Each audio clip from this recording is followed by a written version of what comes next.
Baik, Assalamualaikum warahmatullahi wabarakatuh. Salam Om Swastiastu, Namo Buddhaya, salam kebajikan dan salam sejahtera untuk kita semua. Selamat pagi adik-adik, kembali lagi bersama Ibu Aprilia Milani. Ibu akan menyampaikan materi, meneruskan materi kemarin. Sebelumnya kita kan sudah membahas mengenai praaksara dan materinya sudah dikirim melalui Google Classroom. Nah, kali ini Ibu akan menyampaikan materi kedua, yaitu konsep sejarah lokal melalui video, tentunya menggunakan aplikasi OBS. Nah, Ibu harap dengan Ibu memakai aplikasi OBS ini, dengan video ini, anak-anak bisa mengerti, bisa paham terkait apa yang Ibu sampaikan. Oke, langsung saja konsep sejarah lokal.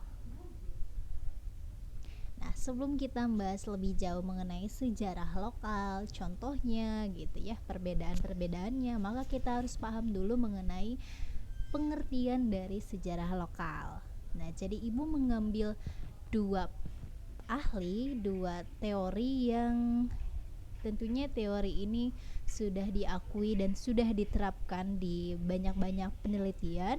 Yang pertama adalah menurut Alan Seligman dan kedua adalah menurut Taufik Abdullah. Nah, menurut Alan, sejarah lokal adalah sejarah yang membicarakan kompleks yang tunggal di lingkungan tertentu seperti desa, komunitas, pertanian, seluruh kota, dan juga kabupaten. Dan sedangkan menurut Taufik Abdullah ialah sejarah lokal adalah tempat dan ruang. Nah, jadi secara sederhananya begini adik-adik, bahwa sejarah lokal itu sejarah yang membicarakan peristiwa yang unik, entah itu mengenai permasalahan antar suku atau konflik antar komunitas. Yang terpenting adalah adanya place. Place itu apa? Place adalah tempat. Oke, next kita akan bahas mengenai pendekatan dan teori pada sejarah lokal. Nah, pendekatan dan teori kajian sejarah lokal tentunya pasti membahas mengenai ruang lingkupnya gitu.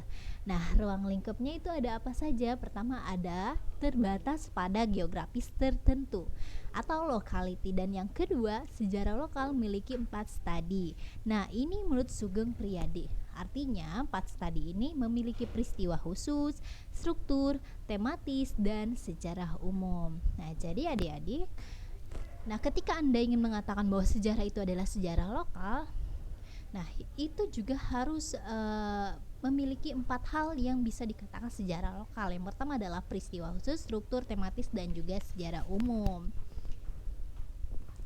Nah, contohnya itu apa? Contohnya ada geger Cilegon, penyerbuan pasukan Patimura pada benteng Zelandia di Pulau Haruku, pemberontakan suku Moro di Mindanao. Mindanao itu di Filipina. Kemudian ada juga sejarah lokal yang bahas mengenai bangunan gitu, seperti bangunan bersejarah yang berada di satu tempat, seperti Masjid Agung di Banten Lama, pabrik Mix Oil yang berada di Rangkas Bitung, water torrent yang ada di Rangkas Bitung, di Pandeglang juga di Warung Gunung, Bendungan Pamarayan, dan juga yang membicarakan mengenai kerusuhan komunitas. Nah, dari semua contoh ini tentunya sejarah lokal yang dilihat, yang dilirik itu adalah place-nya gitu. Jadi ketika membahas mengenai peristiwa di satu tempat seperti di Cilegon, nah jangan sampai peristiwa yang kita angkat juga membahas mengenai tempat di satu tempat yang lain. Nah, ini bukan sejarah lokal, karena ketika berbicara sejarah lokal, yang kita kaji, yang kita ulik, yang kita bahas, yang kita ceritakan adalah sejarah di tempat tersebut gitu.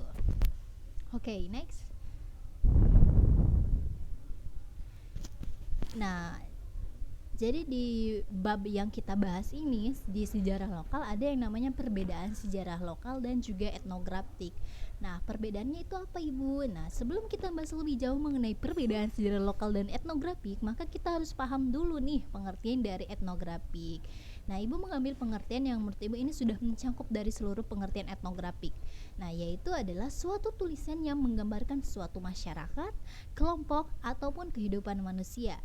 Etnografi adalah salah satu metode yang sering digunakan dalam ilmu sosial, terutama dalam antropologi dan juga beberapa cabang sosiolog.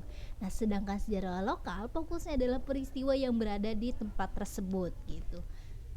Jadi, etnografi ketika membahas mengenai salah satu peristiwa yang ada di Rangkas Bitung, misalkan di Baduy gitu kan. Jadi ada peristiwa unik, peristiwa bersejarah yang ada di Baduy. Nah, misalkan. Nah, etnografi itu membahas mengenai Baduy itu orang seperti apa, etnis dari mana, sejarahnya berasal dari mana, bagaimana pertumbuhannya, bagaimana kehidupannya. Sedangkan yang dikaji dari sejarah lokalnya adalah peristiwa yang ada di Baduy itu, di Gunung Kendeng itu gitu. Karena Baduy itu ada di Gunung Kendeng gitu ya. Nah, di sejarah lokal sudah pasti menggunakan ilmu etnografi, ilmu bantu etnografi, tetapi etnografi tidak selalu menggunakan sejarah lokal. Next ya. Contohnya itu seperti apa? Kita mengangkat satu contoh, yaitu Perang Sampit, yaitu kerusuhan suku Dayak dan juga Madura. Nah, ketika etnografi dipakai dalam Perang Sampit ini, berarti yang dibahas adalah suku Dayaknya itu apa, suku Maduranya itu apa, mengapa terjadi konflik. Nah, tetapi jika di sejarah lokal yang dibahasnya adalah place-nya, di mana terjadinya konflik gitu. Misalkan terjadinya di Madura gitu. Jadi peristiwanya yang dikaji sejarahnya yang ada di tempat tersebut. Oke, sudah tidak ada lagi pembahasan dari sejarah lokal.